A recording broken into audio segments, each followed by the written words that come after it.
एक भाई ने सवाल पूछा है कि सुबह उठते हैं तो बेइंतहा थकावट होती है, बेइंतहा दर्दें होती हैं और मुंह का जायका इंतहाई बदमज़ा होता है। मेरे मोहतरम भाइयों और बहनों, मैं अपनी बेशुमार तकारीर में ये बात कह चुका हूँ कि दर्द कोई बीमारी नहीं है, दर्द कोई बीमारी नहीं है। दर्द के इलाज के लिए दर्द की दवाई ना खाओ, दर्द के इलाज के लिए दर्द की दवाई ना खाओ, बल्कि दर्द एक अलामत है कि जिस्म में कोई मसला है, उस मसले को जानो।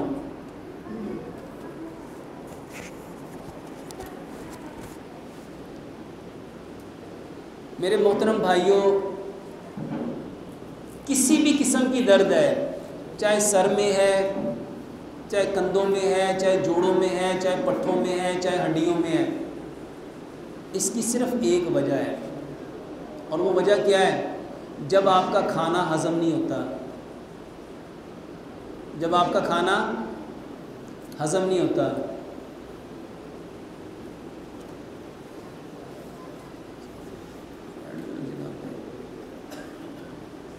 सबको डिस्टर्ब कर रहे हो, छोड़ दो बस। मेरे मोहतरम भाइयों, दर्दों की सबसे बड़ी वजह आपके मैदे का ख़राब होना है। और देखो, अक्सर जो दर्द की दवाइयाँ दी जाती हैं ना, उसमें अदरक होता है, उसको सुखा लिया जाए तो वो सुंड होता है, लहसुन होता है, दालचीनी है, सब्ज़ धनिया है। मेरे मोहतरम भाइयों, अदरक, लहसुन, पुदीना, अनारदाना, इसकी चटनी बनाओ और यही अदरक, लहसुन, पुदीना, अनारदाना और इसमें वालेकुम सलाम जो दालचीनी है, इसका कावा बना के पियो।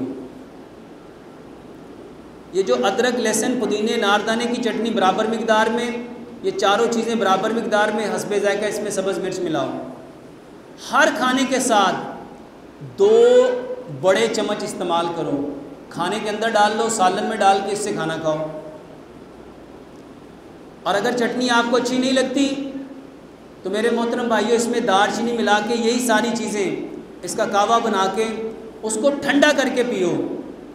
और इसके साथ रात को 1 गिलास दूध लो, उसमें आधी चाय की चम्मच हल्दी, आधी चाय की चम्मच दालचीनी, आधी चाय की चम्मच सौंफ, 2 सब्ज़ इलाचियाँ और 2 लौंग। इसको इतना पकाओ कि 1 गिलास पौना रह जाए।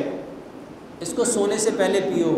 इंशाअल्लाह रहमान आपकी ये दर्दों का मसला ना सिर्फ ठीक होगा, बल्कि आपके जिस्म को ऐसी ताकत मिलेगी, आप खुद बताओगे कि अल्हम्दुलिल्लाह इससे हमें कितना फ़ायदा मिला है।